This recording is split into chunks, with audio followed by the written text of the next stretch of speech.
No offense, but Demoknight tutorials on YouTube suck dick. Take it from a guy who thought it was a good idea to take an iLander to Highlander while being named iLander. Unfortunately, I was going to review King Raja's Demoknight tutorial, but he removed it for some weird reason. But there's a stupid idea going around that you should play Demoknight like you play a spy. No, bitch! You don't have no pussy ass little knife doing some sweet ass little tricks. Nah, homie, you gotta be roaming the front lines and waiting for the perfect charge. Speaking of which, let's talk about the shields and how you use them. If you die a lot, use the charge and charge. If a pyro is a problem, pair it with the skull cutter or the Hefsatuichi. If you're confident enough, I highly suggest using a better shield. Tide turner, don't! You know what? Let's put this shield in the ugly boy corner. Stay there. Bad. This is where the real baby kicks in. The splendid screen. This is the master of killing. The shield bash damage builds up after 4 heads with the iLander or the 2 million reskins it has. It will do an impact damage of 85 damage that can build up to a literal 185 damage.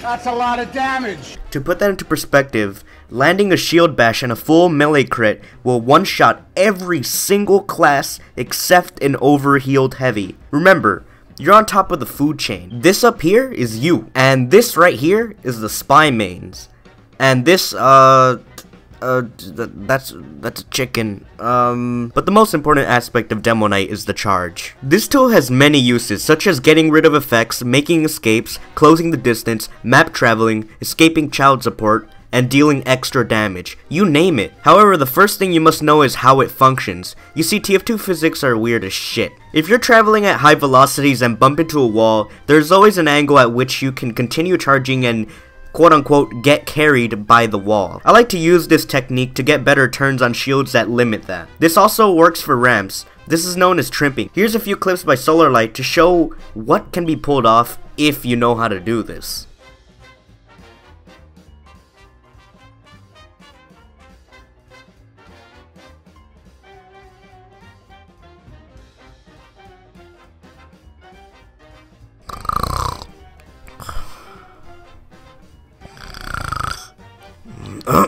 Oh shit, oh fuck, you guys are back. Oh sorry, I was just playing Overwatch. Anyway, there's a common misconception being that only the Tide Turner can pull this off. If you believe this, go home. Sure, though the other two shields cannot pull off the same effectiveness that this shield can, they can still help. Because I'm a shitty person with words, I'm gonna let Nate Fox explain this. Now essentially what tripping is when you use your charge attack to surf up a ramp or a set of stairs and to launch yourself across the map with the speed that you get.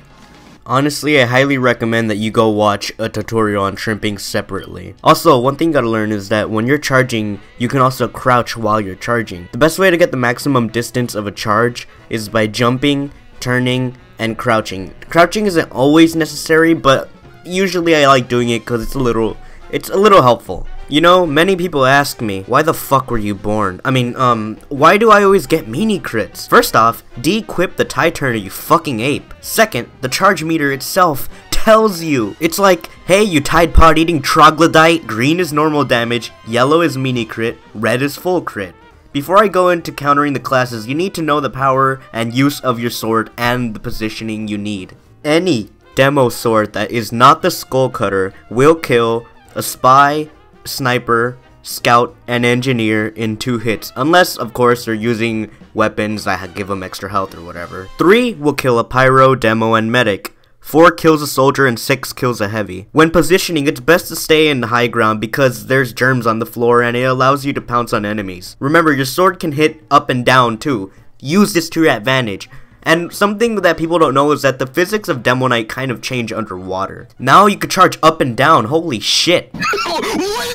You didn't know that? Now here goes the class countering. Scouts. When it comes to these little shits, you can eat them for protein. These are like free meals to get stronger. The best option in a 1v1 is to keep your crosshairs on them. Always close the distance. 2 easy hits and you're good. However, if you're really low, you can choose fight or flight. Most scouts expect the flight. So give it to them. There we go. Oh damn, you went into orbit. God. I actually did. Wait, I'm actually gone. Have fun in Mars. Soldier is one of your counters. I highly recommend only attacking when you're charging with a full crit. Mainly because 4 hits is enough time for them to fill you with so many rockets you'll be the first man on Mars. However, if you're caught in an unescapable position, close the distance and fight to the death. Pyro is tricky. Although he is one of your counters, the best option is to avoid until you have a full charge and a crit. If in a 1v1, you'll need to hug a wall, as I like to say. Stay near a wall so the air blast becomes as useful as me working at Pizza Hut. This can help keep them in melee range.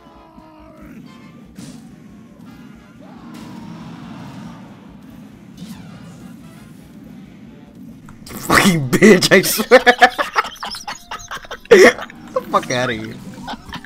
If the Pyro is W plus M1ing, you'll need to land 3 consecutive hits to kill him. Miss any of these, and you dead, boy. Honestly, before I go to the demo, I need to explain that one of the best targets for you when you're playing Demoknight is those enemies who are distracted. They're not gonna expect someone to charge up to them and fucking decapitate them. Demo Man is an easy kill typically. Sticky spamming demos are countered by closing distance and landing quick hits. Pill demos are more based on individual skills, so just do the same as you did with the sticky users. When fighting a Demoknight, take steps back and forward. Swing when you step forward, step back to bait hits.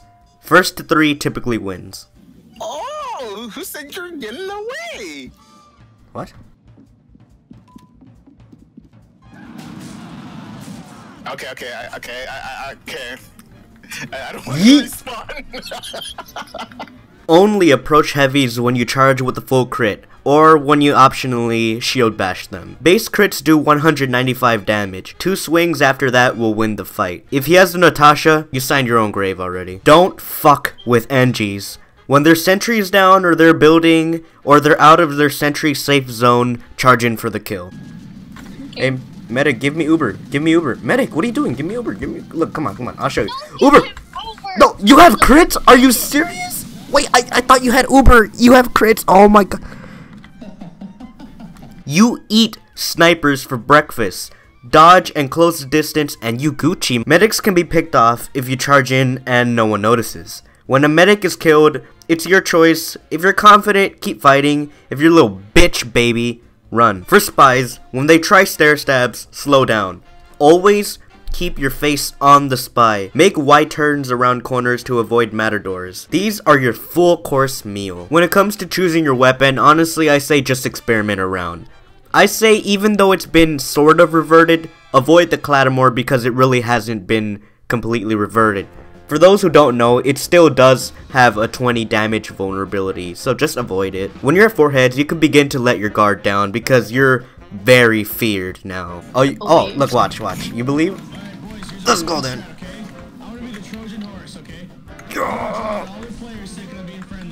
Back up. God, you're just fucking annihilating them. Stop. Oh my god. You're on a kill streak.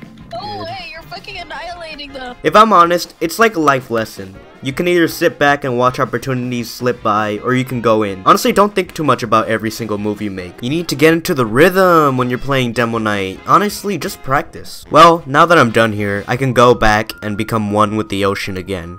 After all, I am a seaman. Fuck my life. And remember, work your way up the food chain.